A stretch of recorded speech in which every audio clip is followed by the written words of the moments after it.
You're watching the Wellness Hour, news that makes you healthier. I'm Randy Alvarez. Today's topic, extreme smile makeovers. According to my first guest, he says if you don't like your smile, you're never too far gone. Your teeth are never too bad to do something about it. It's called full mouth reconstruction. And with us, we have an expert on the topic. He is the North Shore's go-to dentist when you have big problems with your teeth. With us, we have Dr. Dino Mantis. Dr. Mantis, welcome to the program. Thank you so much for having me. Randy, please call me Dino. I insist that my patients call me Dino. Dr. Dino? Just Dino. So your patients just call you Dino? They do. Oh, nice. I just want to be one of them. I don't want to, just one of those things that I have. Okay, good. Now, I know you had a lot of photos. You sent us like 200 photos, and I said we could only use a few on the show, so we'll get to as many as we can. Now, for people that don't know your practice, like and we're talking about full mouth reconstruction, like these extreme smile makeovers, but who's the typical patient you see? I don't really have a typical patient. In my practice, I do everything. I do root canals. If somebody has a cracked tooth, we have a machine, it's called a CEREC machine, and we actually make the crown for the patient right there. So they don't have to get an impression, no more impressions. So that's a What does that mean? Like the gooey stuff? The gooey stuff. It's gone. So we used to make impressions for the crowns, and so now it's just a simple, take a camera, scan the tooth, send that information to the miller, and then it makes the crown right there, and the patient leaves with the crown right there. So it's a done deal. While they're waiting? While they're waiting. While you're working on them or something? So we glue it in at the same visit. So there's no temporaries at all. You don't have to come back 2 weeks later to remove a temporary or anything like that.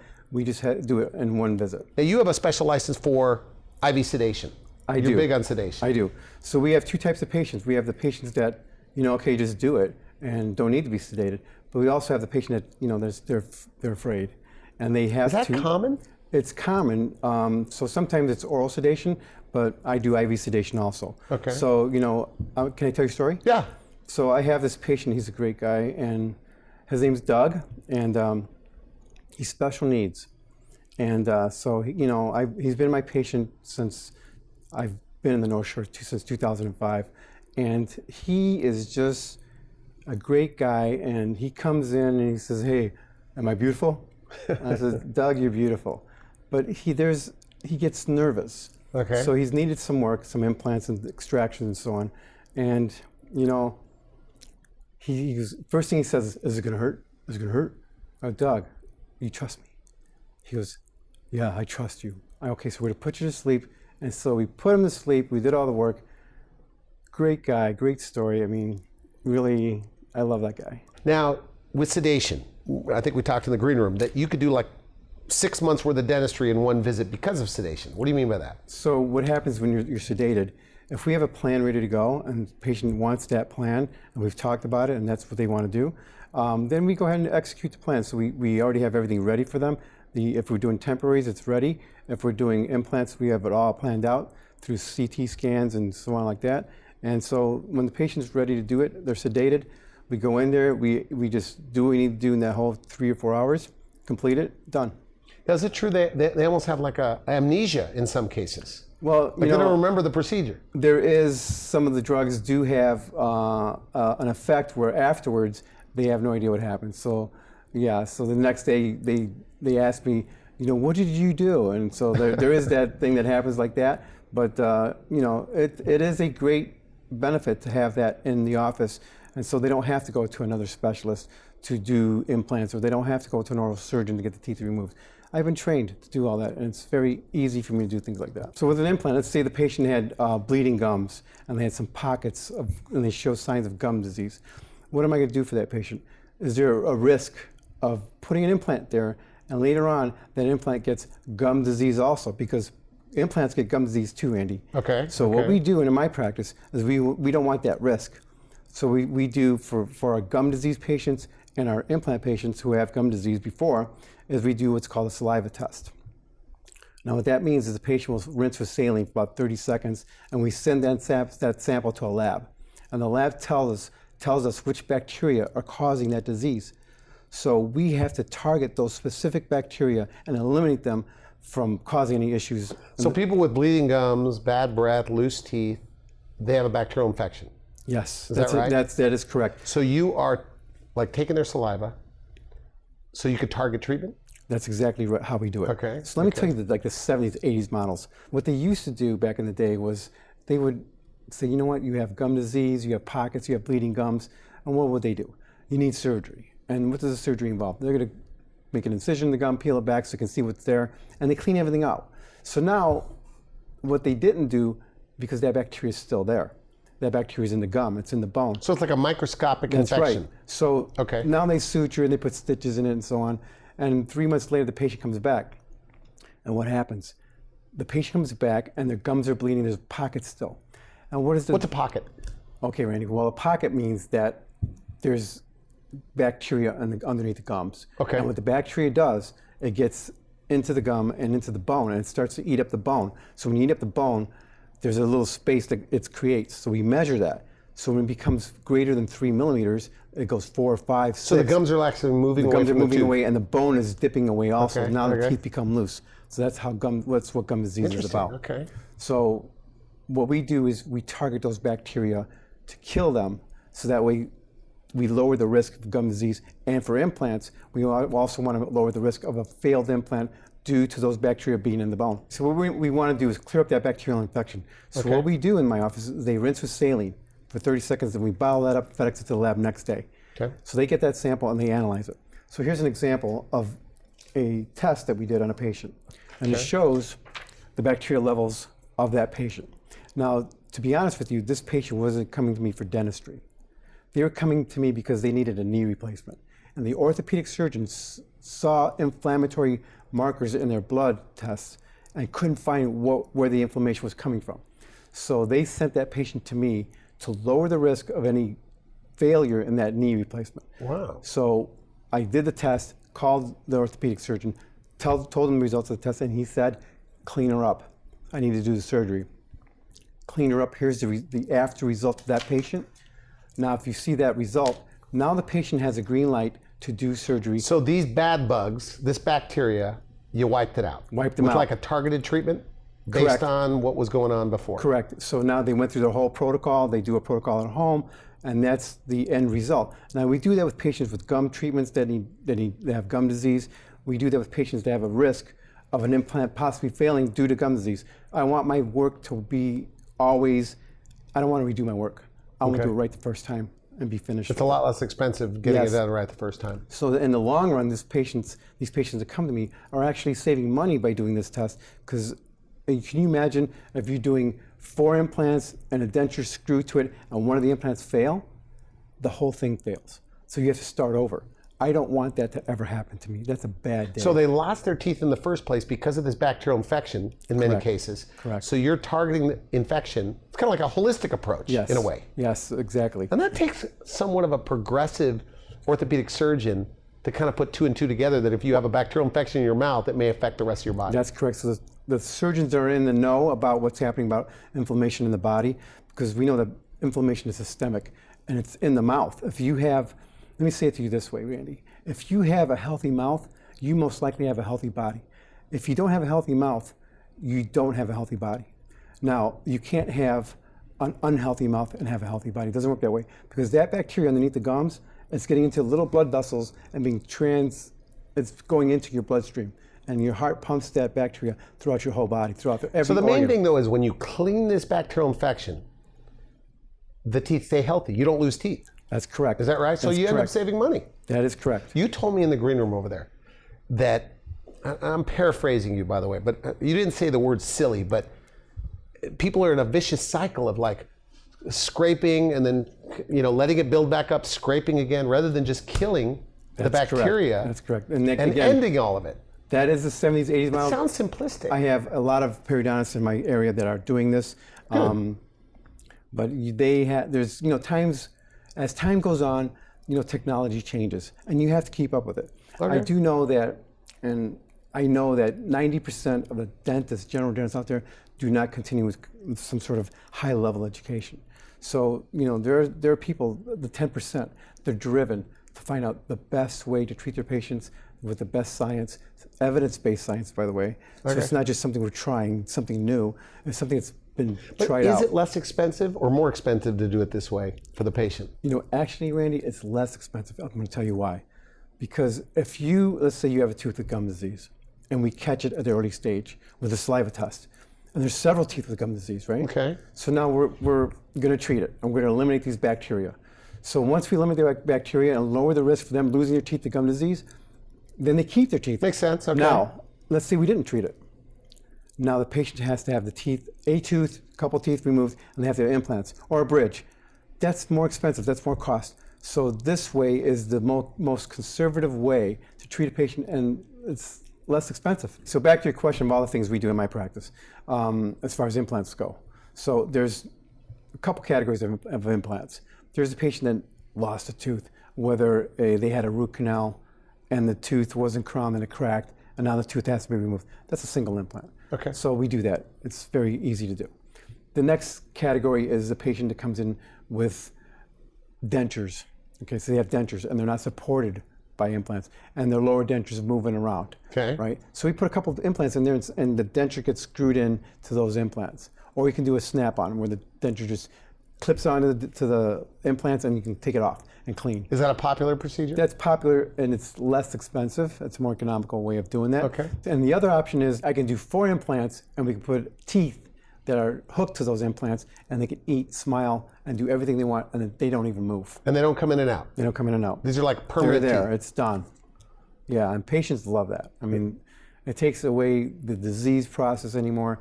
They have to still come in and get maintained. They have to get those implants cleaned out. But it's a done deal for the rest of their lives. It's Okay, done. good. Okay, good. Now, you brought some photos. What are we looking at here? Yes. And we're talking about full mouth reconstructions. And we said extreme smile makeover. Yes. So this is a patient Okay. of mine, Jen, and she came to me as, I'm gonna say she was 6 years old, and her brother was 3, and I remember them running around the office, and actually her little brother fell and hit his head, but that's a whole other story. Okay. So she was my patient in my Southside practice. Okay. Then she stopped coming to me for a while. Then I moved to the North Shore, and she found me somehow. I guess she must have Googled me. So she had front teeth that weren't really, attractive to her. And she's a beautiful girl. She didn't like her smile. She didn't like her smile. So she had some old fillings that another dentist had done, and they were turning brown and stuff like that. And so she wanted white teeth. She was getting married. So we figured out a plan for her, and we did her front teeth. And now here's the after. Now, now that difference in the smile, I mean, she now goes around and she smiles big. She used to smile like this, those kind of things, being embarrassed of her smile. And this is what it's about for me, bringing people's personality out, just by a smile. Now, you're a dentist, so it does not surprise me to hear that you probably think it's like one of the most important things. How important is a smile? in your opinion? Really, Randy, to be honest with you, I think a smile is very important. Okay. I mean, you meet somebody for the first time and you're talking to them, and if they're not comfortable with their teeth and they're not smiling and they're kind of doing this, trying to hide, there's a little vibe being given off like that. So when you do something like this for somebody and now they're able to show what they have and have confidence in their life, actually, better job opportunities, that means it goes down the list how much of a benefit a smile is for a person. You have more photos. Yes, I do. Let me show you this patient. His name's Tom. Okay. Let me tell you something about this guy. He came to me, and I'm smiling because I already knew what I was going to do for this guy. I saw the end result in my head, and I said, Tom, I'm going to take care of you. Do you trust me? He says, yes, I trust you. That's got to be unusual, though. It's not That's unusual. pretty bad. It's not. I mean, there's people around there that hide their smiles, and they don't want to show you this. So they either stay indoors, or when they come out, they hide it by not moving their lip up, and they try not to show you what they have. So he comes to me and he says, what can you do for me? So what we did for him is we did combination procedures. We had to remove his teeth, and we gave him a brand new set of teeth. Okay. And this guy's the happiest guy in the world. If you see the next picture. Let's take a look. This next picture shows him and I right after we did the surgery. And here, people think, wow, am I going to be like, how am I going to be after surgery? Am I going to be in pain? Am I going to be, is there going to be swelling? I would say 95% of my patients do not have hardly any pain or minimal pain, and there's no swelling. And this is a sedation also? This was not a sedation. This was not a sedation. He was awake during this procedure. He didn't want to be sedated. But there's no pain, though. There's no pain Just during numb the him procedure or up anything, no. So let me tell you, Randy, here's what happens to people like this. Look how he was before, and look how he's after. This guy now, he's thanking me. He's walking around his town and just happy man now. His wife sees a different side of him now. He's happier. He jokes around. He's not hiding his smile anymore. He's moving on with his life and having a better life. Now you say sometimes people look at themselves for the first time, big tough guys, and they almost get choked up, or they That's do correct. get choked up. I've had several patients at the finished product, we give them the mirror, and they start tearing up, and I start tearing up because I get emotional easily anymore, and my team tears up, and I hug them, and so yeah, it's definitely a moment in life that I'll never forget, and the patient will never forget. So here's a guy. All right. And his name's Steve. Let's take a look. And let me tell you something about Steve. Steve's is just a humble man. Wow. He's going through a hard time in his life right now. His wife's going through cancer. Okay, so he found me, and his dentist actually referred him to me. Okay. The reason why his dentist referred him to me was because his teeth were breaking down. He had large fillings in all his teeth, and every time he bent, something would break. And so you have a kind of reputation at the North Shore, like other dentists, when it's a very complex situation, they send him to you. I do. So he comes to me, and we try to figure out what to do for him. So what I don't want to leave out about Steve is to let you know why he came to me. He had a lot of symptoms. His teeth were breaking. He had bleeding gums, and he didn't know what to do. Okay. So conversation, treatment planning, we sat with him, spoke with him, and he decided to get him some teeth that he was happy with. Okay. So we did a makeover for him. We gave him new teeth by removing his old teeth and giving him a new set of teeth, and he's so happy. And if you look at his smile here, how he's not really smiling, we had to force him to do that. And now look at this. This is a genuine big smile. Steve, let's smile. Let's see what you got. And look at him when he's showing. But even then, still, he's so not used to smiling. He's not. He's still, yeah. After I guess about his 20th compliment, he'll start smiling naturally. But now he doesn't have bleeding gums anymore. He doesn't break his teeth. It was designed properly. So now he's happy. He's able to eat. And again, it's a whole change in his attitude. You get hugs from patients every All once the in a while? time. Really? This guy hugs me all the time. He really does. He comes to the chair and we talk about his wife. So yes, it's an amazing bond that we have. And you know what? This is a guy who actually works in my community. Okay, and we're talking about the North Shore, which is, I'm going to tell you, it's a wealthy area. Okay. So this guy, he actually fixes suitcases. So I'm telling you, it's all walks of life. You don't have to be coming from a lot of money to do these procedures. So that's what I take the joy in, is treating people, and they all have the common goal, right? They all want to come in, and they all want to have a smile, a healthy mouth. So whether it's my patient, I'm gonna tell you this also, who's on state aid, who's a kid, who needs braces, I'm doing braces on him, and he's a little slow, and I go, Kevin, sing me the song. And Kevin starts singing me the song. Yes, Kevin, right? So I get those patients, and I get these patients, and I get the patients that are, that live in my area and need minimal work. But the common goal is that they all get to that level. And once we get them to that level, what we want to do is make sure they stay at that level, maintain them. Did you do one of those tests on him? Yes, we did. For the infection in his mouth? We did the oral DNA test on him. He scored positive on it, so we cleaned out his gums. And so we couldn't have gotten this result predictably if we didn't do that test, because I didn't want any infection to be there anymore. I want him to be healthy. So even if you have the worst gums, you could clean them up? Clean them up. But let me tell you, there's a level where the tooth is past saving. So the goal of my practice is this. I'm not going to tell you the tooth is savable and then a year or two later it has to be pulled. Don't want to do that, because then that becomes, hey doc, why'd you even do that? Because now I have to have my tooth pulled, right? Don't want to go down that route. So what we do is make sure that, or what I do, is make sure that tooth is a low risk situation I'm not going to have a problem with in the future. That's what I want to do. So get it done right. I don't want any problems ever again. Now you do single tooth implants. So instead of a traditional bridge, you like implants. Why? So the situation is this. You have a molar and it breaks. And now that tooth has to be pulled, right? Now you have a tooth behind it and a tooth in front of it. You have an option now. The tooth behind it and in front of it haven't been touched. There's nothing wrong with these two teeth. So are we going to do a bridge, which works fine, by the way, if you want to do that route, but an implant is the future. You don't want to touch those two healthy teeth. You want to put a small little screw in there called an implant, and then put a crown over that implant that serves the function of replacing the tooth that they lost. Only that one tooth is fixed. You don't have to touch two other teeth. And why do we do that? What's the other reason, Randy? Because you tell me. I'm telling you right now. Bridges the science shows last 10 to 15 years. Okay. Why? Because I've had several bridges that I've had to remove because the patient can't clean underneath that fake tooth. It's hard to, you can't floss. It's one piece. So now what happens? The bacteria gets into that area where the fake tooth is at, and the two teeth start to decay.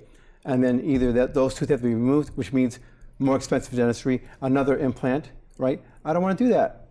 So let's go the predictable route and put the one implant in. It's like getting your tooth back. That's correct. So in the long run, it's a lot less expensive. A lot less expensive if you do it the right way and you make sure that the bacteria is not, you're not creating a situation where you're making the patient lead to failure. So I know you have a couple of kids in college, right? And one in high school. But if they were just missing one tooth, would you always do an implant over a bridge? Actually, my daughter my 15-year-old has that. She just turned 16 December 1st. So she has that problem. Why? Because genetically, she's missing a premolar, which is right here in the bottom. There's a tooth there called the premolar. And so she has a baby tooth there. So when she gets old enough and those roots start to dissolve, am I going to touch the other two teeth? There's nothing wrong with them? No. I am going to put an implant in that spot and replace the tooth that she's missing. So if they're of the age, you're always going to do an implant? Of the age, yes, for sure. Okay, good. It seems painful. It doesn't really hurt? So, most of my patients, that's the question. Dino, is it going to hurt? So, it's hard to convince them, no, don't worry, it's not a big deal. I'll say that, and my team looks at me and says, why do you say it like that? You kind of, I go, well, it doesn't. So here's what happens. They come in and they're nervous, and here we are. I numb them up. I go, how you doing? We're good. Any questions? No, I don't have any questions. And within 10, 15 minutes, the implant's in. And they go, that's it? Yeah, that's it. And then afterwards, I do like a exit interview. I go, Mrs. Jones, what could I have said differently to convince you that this wasn't going to hurt? And they go, you know what? It was just all in my head, and I didn't know it was going to be this easy.